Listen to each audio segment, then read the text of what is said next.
Donald Trump administration ने भारत की छवि खराब करने के लिए अब क्या काम किया है? चाइना और नॉर्थ कोरिया को अलर्ट करके अमेरिका ने ईरान को क्या सरप्राइज दे दिया है? उसके बाद ब्रिटिश नेवी अब अपने F-35 फाइटर जेट के लिए क्या स्टेप उठा रही है? काफी सारी इंपॉर्टेंट अपडेट्स आ रही हैं जो आपको मेन स्ट्रीम के न्यूज चैनल्स के ऊपर भी देखने को नहीं मिलेंगी। एंड इस वीडियो में काफी सारी नॉलेज आपके साथ शेयर करने वाला हूँ, इसलिए इस वीडियो को अंत तक देखिएगा। सबसे पहले बात करते हैं ब्रिटिश नेवी के F-35 फाइटर जेट के बारे में, जो पिछले एक हफ्ते से भारत में फंसा हुआ है। न्यूज निकल कर आ रही है कि ब्रिटिश नेवी के 30 से ज्यादा लोगों का एक क्रू भारत आ रहा है, जो ब्रिटिश नेवी के इस F-35 फाइटर जेट को रिकवर करने की कोशिश करेंगे।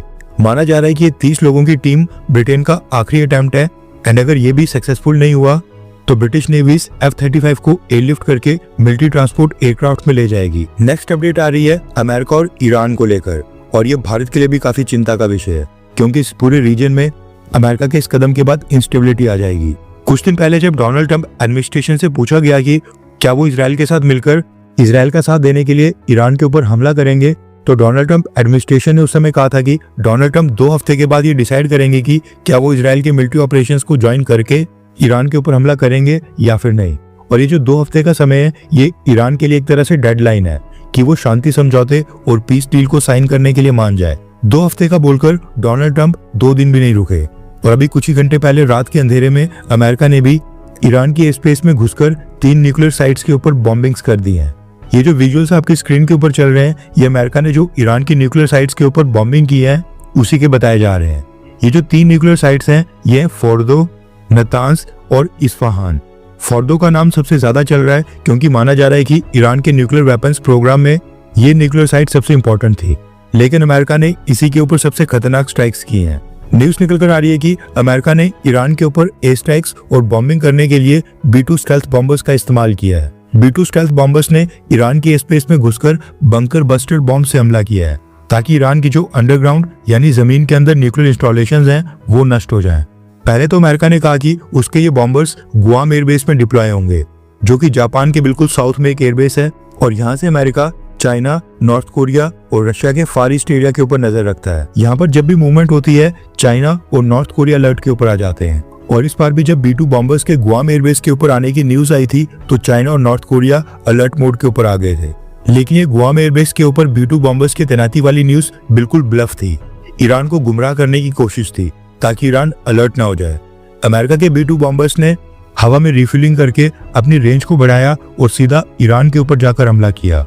अमेरिका ने पाकिस्तान की स्पेस का इस्तेमाल किया या फिर नहीं, ये तो खैर अभी तक न्यूज नहीं आई है। रिपोर्ट्स आ रही हैं कि अमेरिका ने अपने इस ऑपरेशन के बारे में केवल इजराइल को जानकारी दी थी, एंड इजराइल के साथ मिलकर पूरे कोऑर्डिनेशन में ये हमला किया है।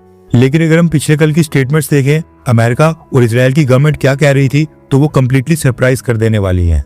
अब क्योंकि अमेरिका भी ईरान के ऊपर हमला करके आधिकारिक तौर के ऊपर इस युद्ध में शामिल हो गया है, तो इस पूरे रीजन में ईरान के जितने भी प्रॉक्सी आतंकी संगठन हैं, खासकर यमन के हुदीस, इन्होंने अनाउंस किया है कि ये अब ट्रेड और इंटरनेशनल शिपिंग रूट्स को भी प्रभावित करेंगे और शिप्स के ऊपर हमले करेंगे। ईरान के खिलाफ युद्ध में साथ देने के ऊपर इजराइल के प्राइम मिनिस्टर बेंजामिन नेतन्याहू ने अभी कुछ ही समय पहले अमेरिका और डोनाल्ड ट्रंप को थैंक्स बोला है। वहीं पर डोनाल्ड ट्रंप एडमिनिस्ट्रेशन ने कहा है कि वो ईरान में रजीम चेंज करना नहीं चाहते हैं, वो बस चाहते हैं कि ईरान अब अनकंडीशनल सरेंडर करे और न्यूक्लियर पीस डील को साइन कर ले। अमेरिका का कहना है कि ईरान की न्यूक्लियर साइट्स को बॉम्बिंग के साथ उनका ऑब्जेक्टिव अब पूरा हो गया है और अब ईरान इसको आगे ना बढ़ाए। ईरान का कहना है कि अमेरिका ने ईरान को इन्वेड और बॉम्बिंग करके न सिर्फ ईरान की सॉवरेनिटी वायलेट की है, बल्कि ये इंटरनेशनल लॉज का भी उल्लंघन है, और दुनिया के सभी देशों को इस एक्ट को कंडेम करना चाहिए। रीजन में अमेरिका के जितने भी अमेरिकन सिविलियंस हैं या फिर अमेरिका के मिलिट्री पर्सनल्स हैं, वो सब आज के बाद ईरान के लेजिटिमेट टारगेट्स हैं, ये कहना है ईरान का। वीडियो रिकॉर्ड करते वक्त ये सिचुएशन अभी काफी डेवलपिंग थी, और इंटरेस्टिंग अपडेट्स शाम वाली वीडियो में भी आएंगी। इसके बाद नेक्स्ट अपडेट आ रही है अमेरिका और भारत को लेकर, और ये न्यूज हमारे लिए काफी निराशा वाली है। दरअसल डोनाल्ड ट्रंप एडमिनिस्ट्रेशन अब हर एक वो काम करने लगा है जिसकी भारत को उम्मीद नहीं थी। इस समय भारत पाकिस्तान कॉन्फ्लिक्ट भी नहीं चल रहा है, और आपने रेयरली किसी फॉरेनर के खिलाफ भारत में किसी क्राइम के बारे में सुना होगा, लेकिन इसके बावजूद अमेरिका ने भारत को लेकर एक अजीबोगरीब ट्रैवल एडवाइजरी जारी की है। अब जो अमेरिका की ट्रैवल एडवाइजरी होती है, उसमें 4 लेवल्स होते हैं। लेवल 1 सबसे लो रिस्क वाला और लेवल 4 सबसे ज्यादा रिस्क वाला होता है। लेवल 1 में अमेरिका जिन कंट्रीज को रखता है, वहां के लिए अमेरिका कहता है कि सभी अमेरिकन सिटीजन्स उस कंट्री में जाने से पहले थोड़ी सी सावधानी बरतें, और ये लेवल 1 यानी सबसे कम रिस्की होता है। लेवल 2 में जिन कंट्रीज को रखा जाता है वहां के लिए अमेरिका कहता है कि वो देश ट्रैवल करने के लिए रिस्की हैं, वहां कोई भी क्राइम या फिर हमला हो सकता है, इसलिए वहां पर सावधानी बरतें। लेवल 3 में जिन कंट्रीज को रखा जाता है वहां के लिए अमेरिका कहता है कि उन कंट्रीज में ट्रैवल करना अमेरिकन सिटीजन्स के लिए रिस्की है, इसलिए वहां जाने से पहले रिकंसीडर करें, यानी कि अगर जरूरी नहीं है तो उस कंट्री में विजिट ही ना करें। और जिन कंट्रीज को लेवल 4 में रखा जाता है वहां के लिए तो अमेरिका कहता है कि इन कंट्रीज में अमेरिकन सिटीजन्स विजिट ही ना करें, यानी कि यहाँ पर जाएं ही ना, क्योंकि वहां पर उनकी जान को खतरा है और अगर कुछ होता है तो अमेरिका की गवर्नमेंट भी उनको रेस्क्यू नहीं कर पाएगी। अब जो अमेरिका के स्टेट डिपार्टमेंट्स ने भारत के लिए ट्रैवल एडवाइजरी जारी की है उसका स्क्रीनशॉट आपकी स्क्रीन के ऊपर है। हैरानी वाली बात यह है कि अमेरिका ने अपनी ट्रैवल एडवाइजरी में भारत को लेकर ऐसे पॉइंट्स लिखे हैं मानो अमेरिका भारत के बारे में नहीं बल्कि अफगानिस्तान या सीरिया जैसे देश के बारे में बात कर रहा हो। सबसे पहले तो मैं आपको बता दूं कि अमेरिका ने भारत को लेवल 2 की कैटेगरी में डाला है एंड अपने सिटीजन से कहा है कि भारत में ट्रैवल करते वक्त ज्यादा सावधानी बरतें, भारत में रेप होने का खतरा है, भारत में वायलेंट क्राइम्स हो रहे हैं, सेक्सुअल असॉल्ट का खतरा है और ये सब कुछ टूरिस्ट साइट्स और टूरिस्टिक लोकेशंस के ऊपर हो सकता है। उसके बाद अमेरिका ने कहा है कि भारत में टेररिस्ट अटैक्स और आतंकी हमले होने का खतरा है। आतंकवादी tourist locations, transportation hubs, markets, shopping malls और गवर्नमेंट फैसिलिटीज को निशाना बना सकते हैं। और भारत के रूरल एरियाज यानी कि दूर दराज के इलाके में अमेरिका अपने सिटीजन्स को इमरजेंसी सर्विसेज प्रोवाइड करने की अमेरिका की काफी लिमिटेड एबिलिटी है, यानी वहां पर अमेरिका भी अपने सिटीजन्स की मदद नहीं कर पाएगा। इन्हीं रिस्क के चलते भारत में काम कर रहे अमेरिका की गवर्नमेंट के एम्प्लॉइज को ऐसे एरियाज में ट्रैवल करने से पहले स्पेशल परमिशन या स्पेशल ऑथराइजेशन लेनी पड़ेगी। इसके साथ ही और भी कई सारी चीजें अमेरिका ने लिखी हैं एंड अमेरिका का कहना है कि अगर आप महिला हैं तो भारत में अकेले ट्रैवल ना ही करें, यानी कि अकेले भारत ना जाएं, वहां पर आपके साथ सेक्सुअल असॉल्ट या फिर रेप का भी खतरा हो सकता है।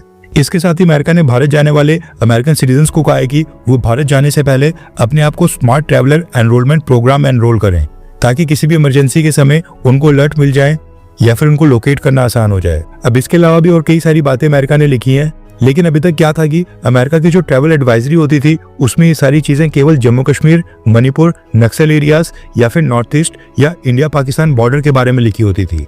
लेकिन अब इन सब लोकेशंस के लिए तो ये सेम ट्रैवल एडवाइजरी है, मगर इससे पहले जो मैंने आपको पॉइंट्स बताए वो पूरे के पूरे भारत के लिए बोले गए हैं। नो डाउट कि भारत में क्राइम्स होते हैं, लेकिन अगर पॉपुलेशन के आधार पर यानी पर कैपिटा क्राइम की रैंकिंग्स देखें तो भारत अमेरिका से कई गुना सेफ है। रेफरेंस के लिए आपकी स्क्रीन के ऊपर साल 2024 की क्राइम इंडेक्स रिपोर्ट का स्क्रीनशॉट है। इस रिपोर्ट के मुताबिक साल 2024 में भारत का क्राइम इंडेक्स स्कोर 44.3 था और अमेरिका का स्कोर 49.3 और अमेरिका भारत से 24 प्लेसेस ऊपर था।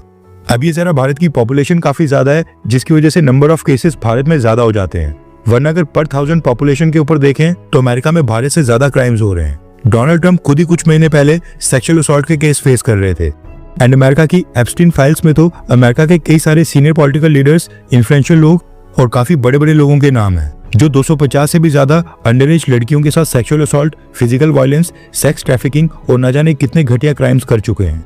इनके तो अमेरिका के अंदर एविडेंस तक मिले हैं और विक्टिम्स और विटनेसेस की रिकॉर्डेड स्टेटमेंट्स भी हैं।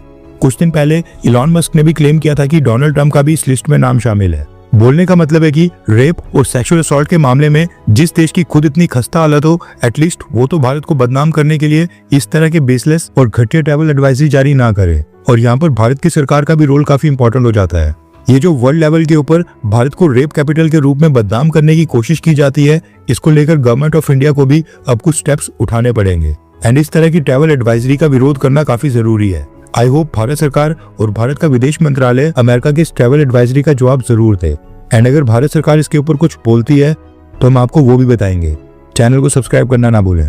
हर 24 घंटे के अंदर जियोपॉलिटिक्स में बड़े फेरबदलाव और उलटफेर हो रहे हैं और भारत के लिए नए चैलेंजेस आ रहे हैं। कोई देश अपने फैसले से पलट रहा है तो कोई देश ब्लैकमेलिंग के ऊपर उतर आया है। सभी देश एक दूसरे को नीचे लगाने की कोशिश कर रहे हैं। इन सब के बीच हमारा भारत किसी भी देश से पीछे न रह जाए, इसके लिए मोदी सरकार लगातार कोशिशें कर रही है एंड भारत की foreign policy, defence news, economy और ग्लोबल अफेयर्स का सही एनालिसिस हमारे चैनल इंडियन अफेयर्स का मिशन है और ये मिशन आपके सपोर्ट के बिना अधूरा है। इंडियन अफेयर्स हिंदी के ऊपर हम सभी फैक्ट्स और डेटा बिल्कुल सरल भाषा में एनालाइज करते हैं बिना किसी एजेंडा के।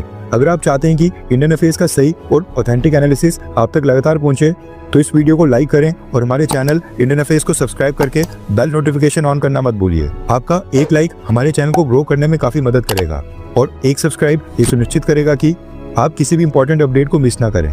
अगर आपने हमारे चैनल को पहले से सब्सक्राइब किया है तो दिल से धन्यवाद। जय हिंद, वंदे मातरम।